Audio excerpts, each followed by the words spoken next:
அப்படின்னு பார்த்தீங்கன்னா, laptop, computer use பண்ணுறவங்க நாளுக்கு நாள் அதிகமாகிட்டே தான் இருக்காங்க. ஸோ அவங்க கொஞ்ச நாளுக்கு அப்புறமா ஃபேஸ் பண்ணுற ஒரு ப்ராப்ளம் என்னென்னா, ஸ்க்ரீனை ஸ்னிப் பண்ணுறதும், ஸ்னாப் எடுக்கிறது, அப்புறம் ஸ்க்ரீன் ரெக்கார்டிங் பண்ணுறது தான் அவங்க ஒரு கொஞ்ச நாளுக்கு அப்புறமா அவங்களுக்கு ஃபேஸ் பண்ணுற ஒரு ப்ராப்ளமாக இருக்கும். ஸோ அது நம்ம ஸ்னாப் எடுக்கணும் அப்படின்னு பார்த்தீங்கன்னா, ஓஎஸோட இன்பில்ட்டாக ஸ்னிப்புன்னு ஒரு அப்ளிகேஷன் வரும், ஒரு சாஃப்ட்வேர் வரும், ஸ்னிப்பிங் டூல்னு சொல்லிட்டு. ஸோ அதை வச்சு ஈஸியாக ஸ்னாப்பை எடுத்துக்கலாம். இதுவே நம்ம ஸ்க்ரீன் ரெக்கார்ட் பண்ணணும் அப்படின்னு பார்த்தீங்கன்னா, நம்ம ஒரு ஓபிஎஸ் ஸ்டூடியோ அப்படின்னு சொல்லிட்டு ஒரு சாஃப்ட்வேர் இருக்குது. ஸோ அதை தான் நான் யூஸ் பண்ணிகிட்ருக்கேன். அது எப்படி யூஸ் பண்ணலாம் அப்படின்றத தான் நம்ம இப்போ பார்க்க போகிறோம். ஸோ ஃபஸ்ட்டு நீங்கள் ஓபிஎஸ் ஸ்டூடியோ யூஸ் பண்ணுறீங்க அப்படின்னா, நீங்கள் ஃபேஸ் பண்ணுற ஃபஸ்ட்டு ப்ராப்ளம் இதுவாக தான் இருக்கும். அதாவது failed to open NVENC codec, function not implemented, please check your video drivers or up to date. இந்த ப்ராப்ளத்தை தான் நீங்கள் ஃபஸ்ட்டு ஃபேஸ் பண்ணுற மாதிரி இருக்கும். ஸோ இதை எப்படி சால்வ் பண்ணலாம் அப்படின்னு பார்த்தீங்கன்னா, 2 வழி இருக்குது. ஒன்று, உங்களோட கிராஃபிக்ஸ் கார்டோட டிரைவர் அப்டேட் பண்ணணும். இன்னொன்று இந்த ஓபிஎஸ் ஸ்டூடியோவோட செட்டிங்ஸில் போய்ட்டு நீங்கள் சேஞ்ச் பண்ணணும். இங்கே ஜெனரல் செட்டிங் ஆக்சுவலாக இது நார்மலாகவே டிஃபால்ட்டில் தான் வரும்.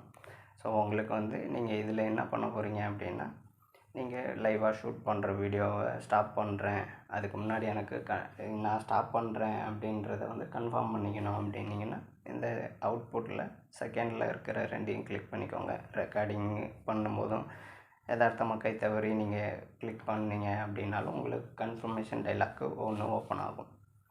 சரிங்களா?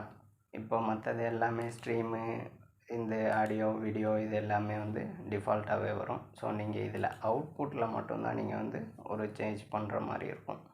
அதாவது என்னென்னா, இங்கே ரெக்கார்டிங்கில் இங்கே நீங்கள் என்ன ஃபைலில் எந்த லொக்கேஷனில் சேவ் பண்ணணும் அப்படின்னு நினைக்கிறீங்களோ அதை இங்கே நீங்கள் ஃபைலில் செலக்ட் பண்ணிவிட்டு, லொக்கேஷனை செலக்ட் பண்ணிவிட்டு ஓகே கொடுத்துக்கோங்க.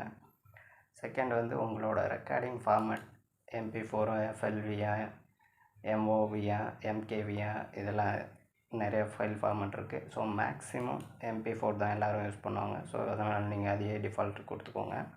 இந்த என்கோடரில் உங்களோட கிராஃபிக்ஸ் கார்டு என்னவோ அது டிஃபால்ட்டாக வரும். ஸோ அதை நீங்கள் இன்ட்டு 264 அதுக்கு சேஞ்ச் பண்ணிக்கோங்க.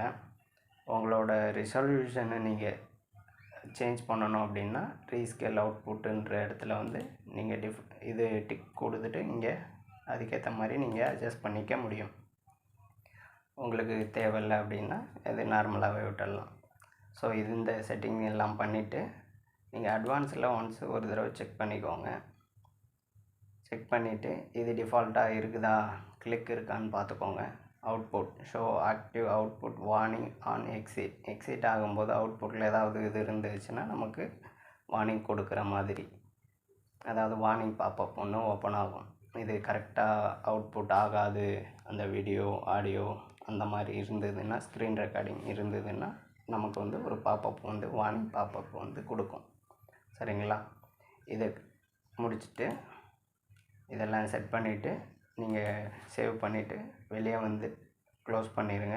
க்ளோஸ் பண்ணிவிட்டு அப்போவும் ஓப்பன் ஆகலை அப்படின்னா உங்களோட கிராஃபிக்ஸ் கார்டோட டிரைவர் அப்டேட் பண்ணணும். ஸோ அதுக்கு நீங்கள் ஃபஸ்ட்டு உங்களோட கிராஃபிக்ஸ் கார்டு டிரைவர் என்னென்னு உங்களுக்கு தெரியணும்.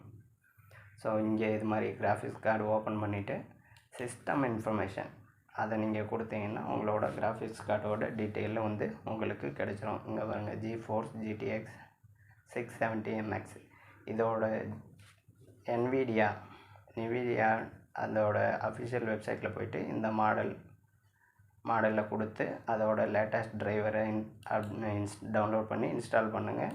அது கிளியர் ஆகிடும். சரிங்களா? அதுக்கப்புறம் ஆட்டோமேட்டிக்காக உங்களுக்கு ஈஸியாக ரெக்கார்ட் ஆக ஆரம்பிச்சிடும். ஸோ இந்த வீடியோ உங்களுக்கு பிடிச்சிருந்ததுன்னா சப்ஸ்கிரைப் பண்ணுங்கள். தேங்க்யூ.